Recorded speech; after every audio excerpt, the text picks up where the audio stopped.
Et c'est aujourd'hui, François, le jour de la libération. C'est en tout cas comme ça que Donald Trump appelle ce mercredi 2 avril, parce que selon lui, toutes les nouvelles séries de droits de douane qui vont être annoncées ce soir, eh bien, ça va, selon lui, libérer les États-Unis. Absolument, et ce sera sûrement une annonce en grande pompe, un show télévisé en mondiovision depuis la roseraie de la Maison-Blanche. Donald Trump sera entouré de tous les membres de son gouvernement ce soir à 21h, heure française. Et ces nouveaux droits de douane seront une vengeance, puisque Donald Trump est persuadé que le monde entier profite et même arnaque, je le cite, les États-Unis. Depuis quelques jours, le président américain souffle le chaud et le froid. Il a d'abord menacé tout pays qui s'est comporté de manière injuste avec le peuple américain, avant de dire que finalement, eh bien, il serait plutôt gentil. Cette incertitude fait peur. Ce matin, le monde entier, dont l'Europe, attend avec grande anxiété les annonces de Donald Trump. Justement, que pourrait annoncer concrètement Donald Trump ce soir ?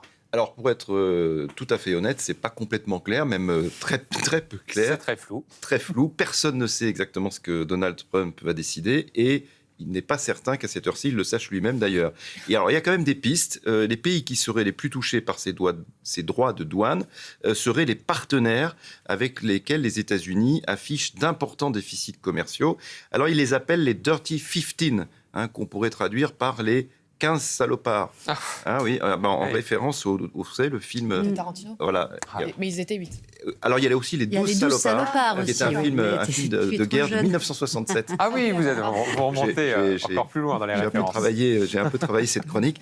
Et donc, les 15 salopards, on va y arriver, parmi lesquels donc l'Union européenne, alors on est vraiment dans le collimateur des États-Unis, la Chine, le Mexique, Taïwan, le Japon, le Canada ou encore l'Inde, avec des droits de douane supplémentaires qui pourraient monter jusqu'à 19%, voire plus. Et ces droits de douane ne seraient pas fixés par secteur économique, mais par pays, ce qui permettrait ensuite à Donald Trump de négocier en bilatéral avec chaque pays. Justement, comment l'Europe va réagir ? Qu'est-ce qu'on peut faire ? Alors aujourd'hui, pour l'instant, elle attend que le coup près tombe, et à partir de ce soir, 21h, elle pourra réagir, ou pas d'ailleurs, parce que si justement il s'agit de droits de douane par pays, eh bien l'Union européenne ne sera pas hors jeu, mais puisque les droits de douane sont fixés au niveau européen et pas au niveau national, mais ce sera plus compliqué pour Bruxelles de riposter, sachant que chaque État membre sera touché différemment. Dans ce brouillard ce matin, Jean-Baptiste, je crois qu'il y a quand même 3 certitudes.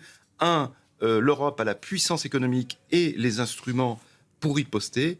Deuxième certitude, ce sera très difficile quand même pour elle parce que les intérêts économiques de chaque pays sont différents et parce qu'une escalade de la guerre commerciale serait très pénalisante pour l'économie européenne.